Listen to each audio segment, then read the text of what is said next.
Variety కార్యక్రమం 2047లో చాణక్యుడు ఉంటే ఎలా ఉంటుంది అన్నది ఆయన డైలాగుల ద్వారా హావభావాల ద్వారా మీకు తెలియజేస్తారు. వినండి, ఆశీర్వదించండి. ఇలానే నమస్కారం భారతీయ ప్రజలారా, నేను చాణక్యుడని. వేల ఏళ్ల క్రితం అర్థశాస్త్రం రాసి మౌర్య సామ్రాజ్యాన్ని శక్తివంతం చేసిన వాడిని. ఇప్పుడు కాలం మారింది, కానీ నా దేశం పట్ల ప్రేమ ఇంకా అలాగే ఉంది.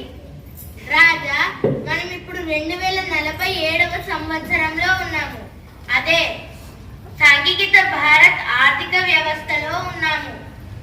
ఇప్పుడు మన ఆర్థిక వ్యవస్థని ఎలా బలపరుచుకోవాలో నేను మీకు కొన్ని సలహాలు ఇస్తాను. నా మొదటి సలహా, నా కాలంలో అవినీతి చేసిన మంత్రులను గద్దె దింపేవాడిని. ఇప్పుడు సాంకేతిక యుగంలో ప్రతి రూపాయి నమోదవ్వాలి. అదే లావాదేవీ వివరాలన్నీ సాంకేతిక పరిజ్ఞానాన్ని ఉపయోగించి ఎవరు ఎంత డబ్బు ఖర్చు పెట్టారు, ఎవరి ఖాతాలోకి ఎంత వచ్చింది అనేది దేశం మొత్తం చూడగలగాలి. రాజా, నేను మీకు ఇచ్చే రెండవ సలహా, భారత శక్తి నగరాల్లోనే కాదు గ్రామాల్లో కూడా ఉన్నాయి. ప్రతి గ్రామానికి అంతర్జాల సౌకర్యం కలగాలి. రైతులు తమ పంట ధర మరియు వాతావరణ సమాచారం చరవాణిలోనే చూడగలగాలి. గ్రామీణ పిల్లలు కూడా చాలా తరగతిలోనే చదువుకోగలగాలి. రాజా, నేను మీకు ఇచ్చే మూడవ సలహా, దొంగలు ఇంక గడప దాటుకొని రారు రాజా, గణకయంత్రం తెర ద్వారానే వస్తారు.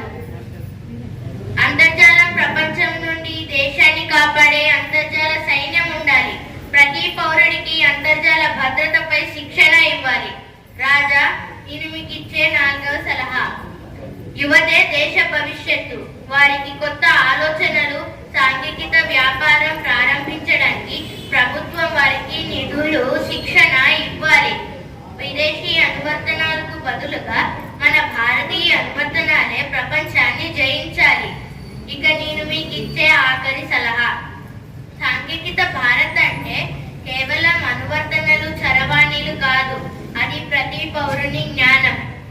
మోసగాళ్లకు బలి కాకుండా ఉండాలంటే ప్రతి ఒక్కరికి సాంకేతిక పరిజ్ఞానాన్ని తప్పనిసరి చేయాలి. రాజా, చివరిగా నా అర్థశాస్త్రం అప్పట్లో సామ్రాజ్యాన్ని కాపాడింది. ఇప్పుడు నా సలహాలు సాంకేతిక భారత్ ని 2047వ సంవత్సరంలో ప్రపంచంలో అగ్రదేశంగా నిలబెడుతుంది. భారత్ వికసితం అవ్వాలి.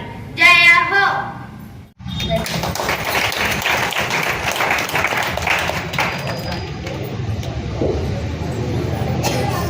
సో చాణక్యుడు ఉంటే అలా ల్యాప్టాప్ పెట్టుకొని, జీన్స్ ప్యాంట్ వేసుకొని, బెల్ట్ పెట్టుకొని ఉంటాడేమో ఒకసారి. వాడు సేమ్ అట్లే ఉన్నాడు. థ్యాంక్ యూ మేడం, చాలా బాగుంది. చెప్పట్లేదు గట్టిగా వారి ఆశీర్వదించండి.